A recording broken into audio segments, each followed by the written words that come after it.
And after nail-biting night, Joe Biden was announced the president-elect of the United States of America over the weekend, making him the 46th president. Expectedly, his economic policy positions will have far-reaching effects globally, including Nigeria. And so what would Nigeria-U.S. business relations would be like under Joe Biden? I'm being joined by the CEO, Economic Growth and Development Council, Professor Magnus Kpakol. Thank you very much, Professor Kpakol. Thank you for joining us on the program. Thank you, Chimize. Always a pleasure to be with you. So U.S. election not over, but we have a direction as Joe Biden having been announced as the president-elect. What can Nigeria expect from Joe Biden? Well, that's pretty good. I think that, first of all, we had an extraordinary election in the United States like never before seen. And I think that after that, obviously people expect, changes, something really different from what obtained before around the world. I mean, the election was extraordinary as it was riveting.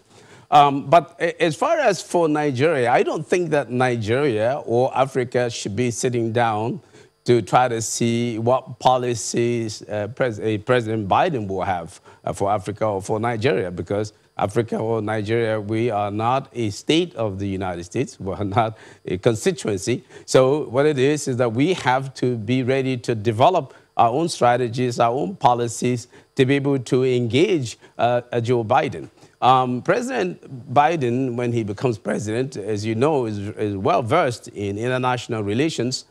He started off in the Senate at a very young age, in his 20s, and then became chairman of the Foreign Relations Committee. So I think that he understands the world very well. And then he has a vice president that also has a very good understanding of the world. So that makes it a little bit easy for Africa and for Nigeria to engage that kind of situation.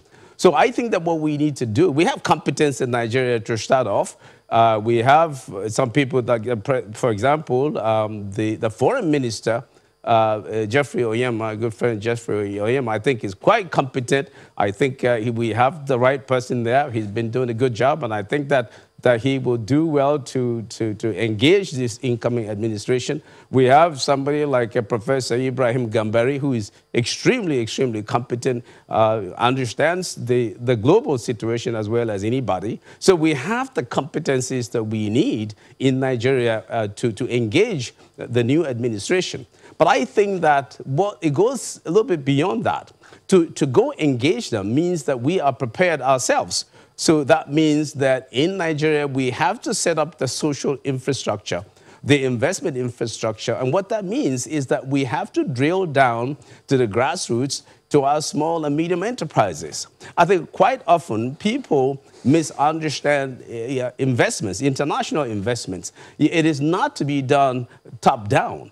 Except in trying to provide a good environment. But in terms of practical activity, it has to be bottom up. We need to now prepare our people in the local government areas. I've been trying to see how we work with local governments, to partner with the world. So we have to prepare that, make sure that our guys have ways of engaging people in the United States. It is very difficult to have a good trade relationship with another country if you don't have a very good social infrastructure, international social infrastructure to work with. What I mean by that is that you need your own people, your own grassroots people, your own small and medium enterprises to engage enterprises on the other side. But that happens through relationships. And when that happens, then the policy arrangement at the top can begin to make sure that things work well, that things are impactful, and that we get the results that we want. But I think it's not enough for somebody to just rush to Washington and have a meeting and come back. I think what it is, we need to get our people to be ready to see how you can engage their counterparts in the United States. And I think our people are very ready to do that.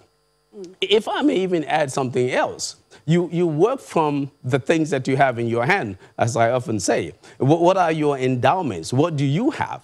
And Nigeria has critical endowments. We have natural resources endowments, especially oil, although the United States also produces shale now that is competitive with us. But we have also a human resource, which is perhaps the most important resource that you need to have. And that's been helping the country quite a bit. We're getting near $24 billion in remittances into the country because of our resources in the diaspora. Very close to the budget you just mentioned, 13 trillion budget, about $32 billion from the federal government. So if you look at the resources that you have, the endowments that you have, the question is, how do you work these endowments? How do you refine these endowments to make them to be ready to engage, what you want to engage in the United States? And then of course the other thing is you've got to have a good environment. People have to trust you to do business with you. You have to be transparent. You have to have energy. You have to develop your human capital. You've got to have the skills to get your people ready to do business in a transparent and honest way.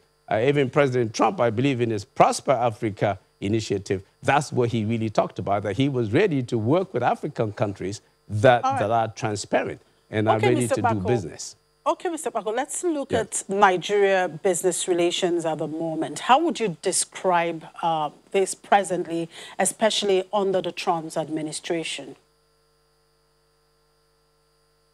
Well, I think that it's the same as, in my view, the same as it has always been. I think that the United States is the most important country outside of Africa for Nigeria to work with because we have natural ties with the United States. I think the United States is far more important than some of the other countries that we've been looking at very seriously. I'm not saying we shouldn't look at them, but I think we should always be looking towards the United States because they have the largest market in the world, the largest consumer market, and we have cultural ties with them. We have a huge Nigerian-American population. We have a huge overall African-American population that we have not been leveraging, and we can develop real, very good tentacles in the country using these facilities. So I think with President Trump, obviously with his America First strategy, is clear what he wants to, or what he's always wanted to do, is to be sure that he works for the interest of the United States. And there's nothing wrong with that. That's what any president should do. I think that, in my view, we could have engaged President Trump a lot better than we had so far, because he's not there to develop policies for Nigeria. He is there to take care of his own country.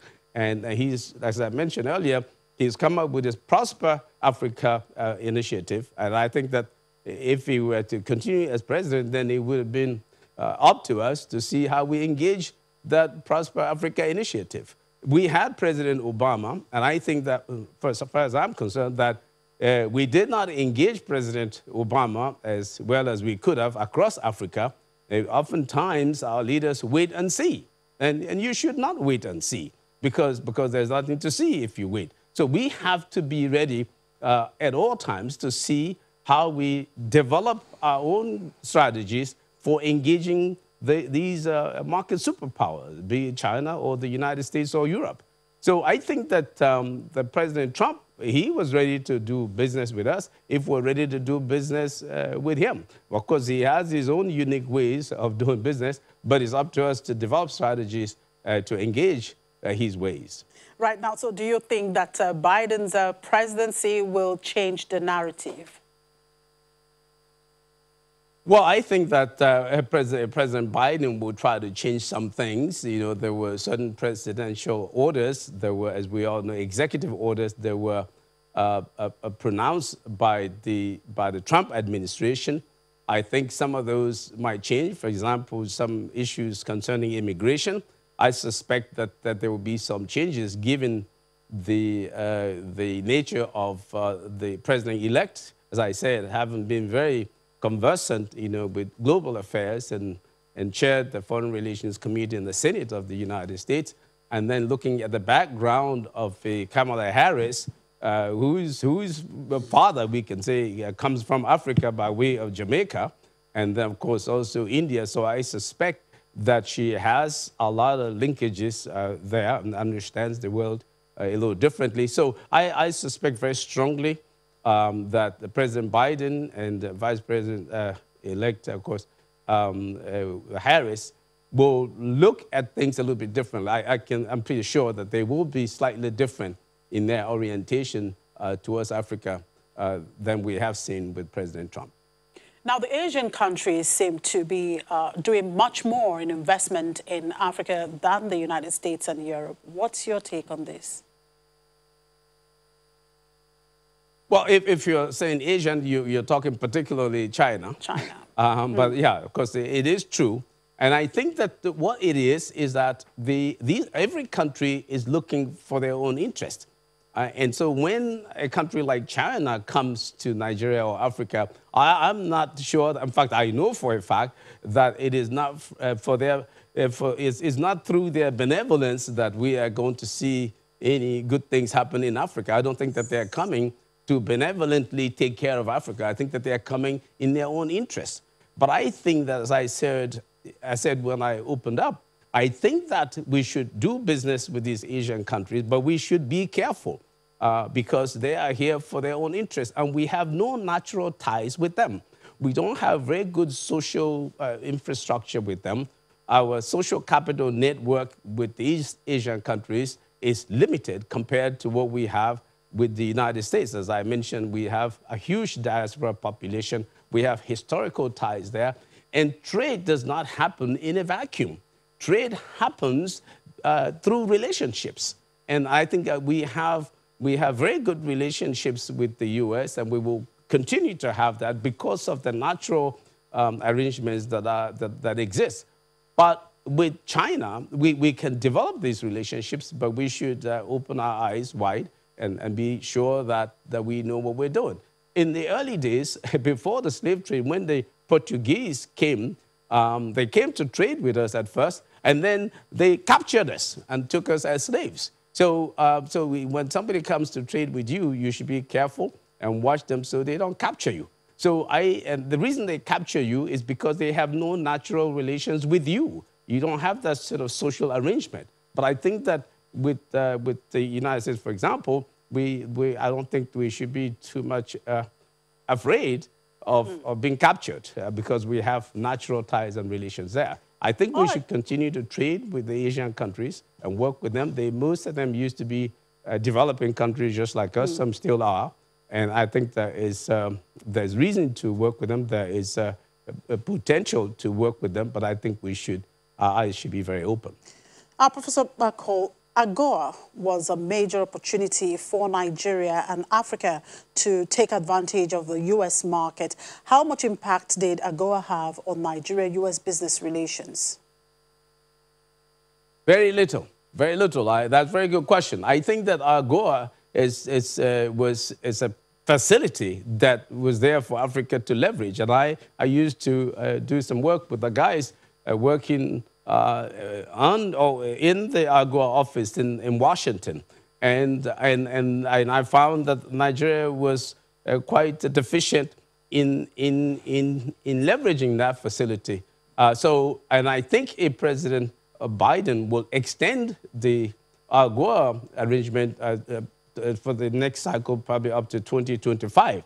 It is a fantastic opportunity for Nigeria and other African countries to export into the United States. But we are not really taking advantage of it. If you go around and ask people, you'll be hard-pressed how many people even know there's something called AGOA. So this is, I think, with President Biden coming, I'm pretty sure that given the disposition of the Democratic Party, that they will be more inclined to extending AGOA, and then it's up to Nigeria to develop the wherewithal to use it. I think that's an important facility. But you can't do it if you don't develop your small and medium enterprises. So when we said AGOA before, what we were mainly selling under AGOA is crude oil. But that's not really what AGOA is for. AGOA is for regular products like shoes, like apparel, and things like that.